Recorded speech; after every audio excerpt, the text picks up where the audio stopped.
ভারতীয় জনতা পার্টির হয়ে বরাক উপত্যকায় প্রথমবারের মতো নির্বাচনী প্রচারে এসে কংগ্রেসকে চাচাচুলা ভাষায় আক্রমণ করলেন उत्तरप्रदेशের मुख्यमंत्री योगी आदित्यनाथ।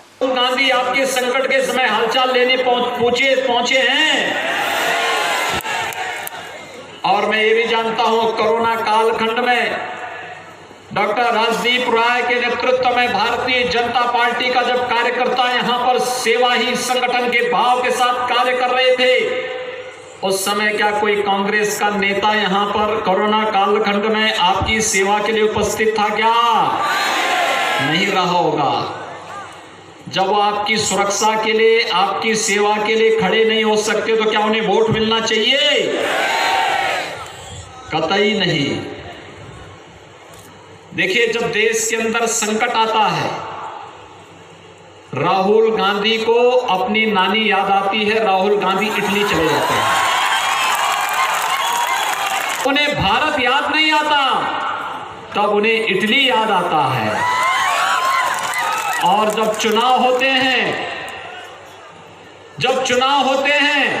तो चुनाव के दौरान अगर केरल में रहेंगे तो असम की निंदा करेंगे, और असम के अंदर आएंगे तो फिर यहां पर आपके सामने बड़ी बड़ी लंबी चौड़ी बातें करके फिर चले जाएंगे, और एक बार आएंगे तो फिर दोबारा आने का नाम नहीं लेंगे, चुनाव में ही फिर आएंगे। भाइयों बहनों, इनकी चार पीढ़ी को इस देश ने नेतृत्व दिया, प्रधानमंत्री पद पर बिठाया, लेकिन देश के लिए इनके भाव क्या हैं ये किसी से छुपा हुआ नहीं है। और इसीलिए मैं आज आप सबसे कहना चाहता हूं, ये लोग ऐसे लोग हैं जब भारत संकट में होता है भारत के साथ खड़े नहीं होते।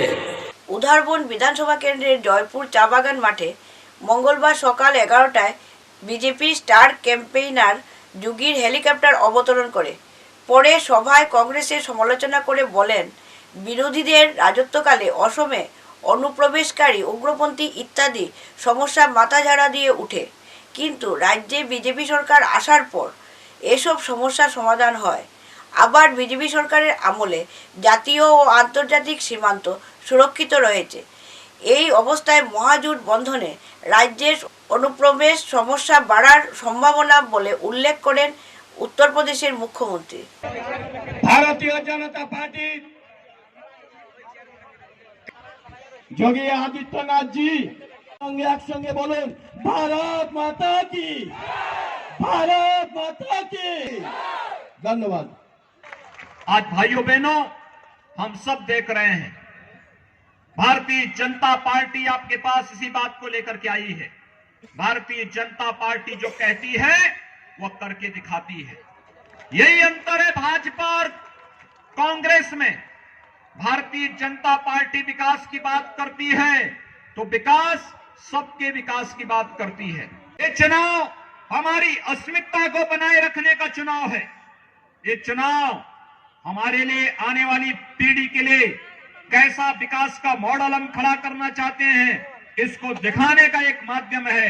और इसके लिए आज मैं आपके पास आया हूं कि असम की पहचान मां कामाख्या के धाम से है। असम की पहचान महाबाहु ब्रह्मपुत्र के नाम पर है, इस बराक घाटी के आधार पर है। और असम की पहचान यहाँ के चाय बागान और यहाँ के चाय बागान में कार्य करने वाले कर्मयोगियों से है। असम की पहचान यहाँ के राइनों से है।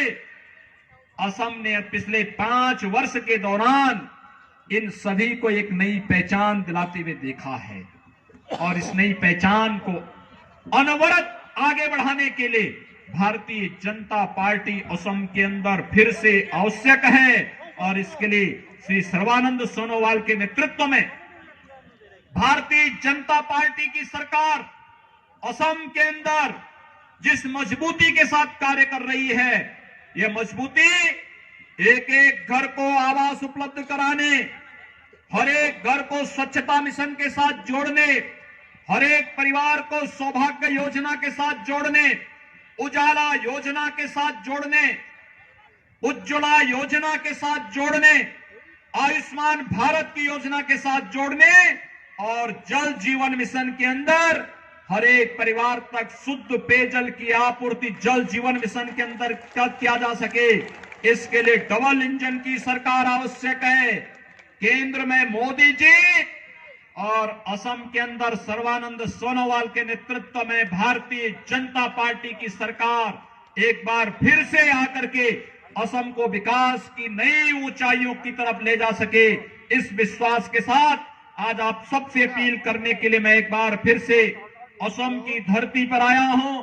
मैं आप सबका आह्वान करूंगा, आप सब भारतीय जनता पार्टी के हमारे उदार बंद से प्रत्याशी, लोकप्रिय प्रत्याशी श्री मिहिरकांत सोम को, जिन्होंने 5 वर्षों तक बहुत अच्छा काम किया।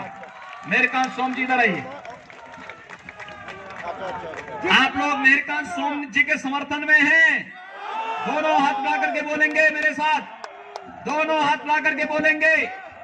जहां तक मेरी आवाज जा रही है, इधर भी, इधर भी, इधर भी, उधर भी, सभी और पीछे भी स्टेडियम के अंदर बैठे हुए लोगों से मेरी अपील होगी, दोनों हाथ ला करके मेरे साथ बोलेंगे, जय जय श्री राम, जय जय श्री राम, जय जय श्री राम।